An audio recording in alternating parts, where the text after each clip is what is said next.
Hey guys, welcome back to another video. I hope you guys are doing well. I've heard that the $600 stimulus checks have started showing up for many of us in our direct deposit accounts. However, the paper checks started being mailed out as of December 31st, so those of you who are receiving mail checks should get those shortly.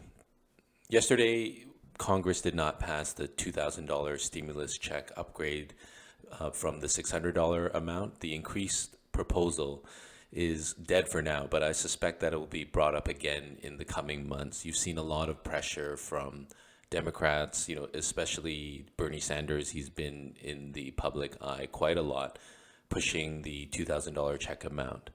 So at least it's a win for the American people. I mean, $600 is better than nothing. And I personally was surprised that the US politicians actually put something together and was able to get the $600 direct stimulus check to the people, pretty much before 2020 ended. So that was surprising to me, and at least it gives some sign of positivity and something, at least it's better than nothing in the end is all I'm trying to say.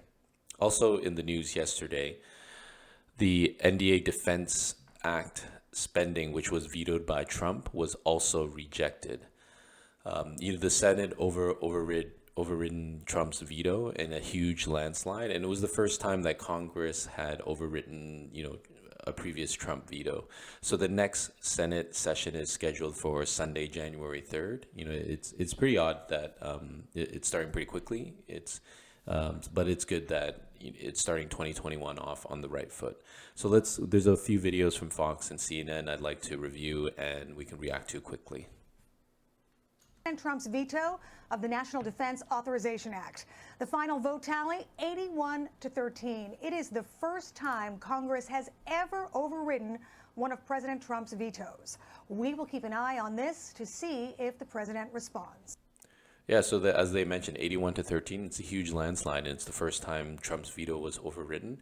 And I was looking for a reaction from Trump yesterday. He just pretty much ignored it. He's been uncharacteristically pretty quiet, and he's been focusing understandably on the outcome of the Georgia election and having subsequent tweets on that subject.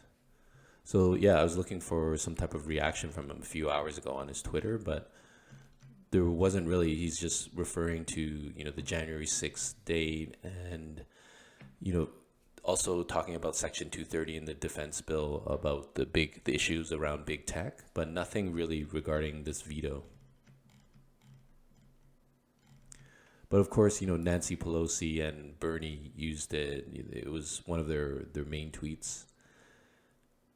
Here from Nancy: the full U.S. Congress delivered a resounding rebuke to President Trump's reckless assault on American military and national security by overriding his senseless veto on the National Defense Act. So let me know what you think. Obviously Trump, he mentioned there's a number of issues he didn't like with the bill, but let me know what you think his motivations were to have this veto, because it's generally kind of uncharacteristic for Trump to, he didn't seem to have more of a game plan in terms of this veto.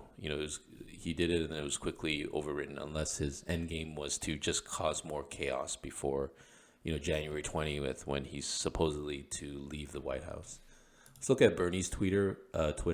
Over the last 4 days, I have asked time and time again for a vote on $2,000 payments that Trump, Biden, and 2/3 of the House, including 44 Republicans and 78% of the public, support. Tragically, Republican leadership has turned its back on the working families of this country.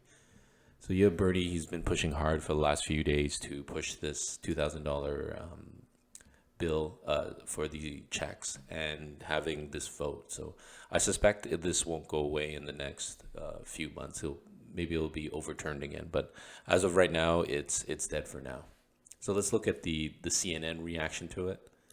And I think it underscores why this was a fight that the president probably never should have picked to begin with. This is the National Defense Authorization. Yeah, that's kind of my question that I had, was why did Trump pick this fight to begin with? Because he's going to make a lot of enemies from the military. There was a provision to increase overall military budget and the salaries. So it seems kind of an odd battle to pick when there's a lot at stake, and ultimately it failed very quickly, which wasn't unforeseeable.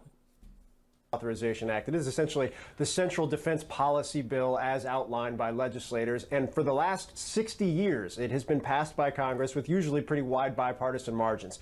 This year was no difference. The difference was President Trump, who opposed the bill, not on necessarily defense policy grounds, which is the core of what it is. It also includes a pay raise for troops, I would add. But he opposed it because it did not include online liability protections, a repeal of Section 230, which has been an issue of his for a while, not germane to the bill, which a number of Republicans, including those who helped draft the bill, tried to tell the president repeatedly.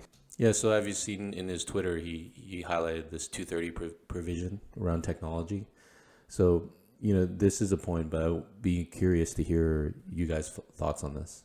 He was upset that the bill put in a commission that would lead to the change in names of military bases named after Confederate generals. Again, not a fight that the president had a lot. Yeah, I don't know if this is the entire issue of why he did that.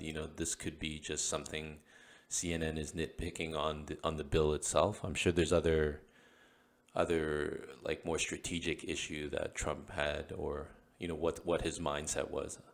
So I'm not sure if I 100% believe CNN on these issues that this analyst is bringing up. Let me know your thoughts. A lot of chance of winning, given that, again, it was just a small component of this bill. Also, the president complained pretty regularly that this bill was soft on China and Russia, something the Republican sponsors and drafters of this bill said was absolutely wrong. So you start from the kind of baseline of this is always bipartisan legislation. It always passes by wide bipartisan margins. And these are issues that the president wasn't necessarily going to win on. However, the fact that this is the first veto of President Trump, veto override of President Trump in his 4 years. It is likely the last roll call vote of the 116th Congress. And again, it was not even close. 2/3 were needed to override the veto. Yeah, it went out 81-13. So yeah, first vote that was overridden by Trump's veto. So yeah, let me know your thoughts again. There's also news of a new coronavirus strain that was found recently. So let's take a look at the COVID numbers also quickly. I won't bring that up, but there's another strain that has been discovered in the news recently. So it doesn't look like good signs in terms of the COVID front. But that's it for now. It'll be interesting what we see in the next Senate session coming Sunday, January 3rd. So we'll keep an eye on that. And that's it for today. Thank you.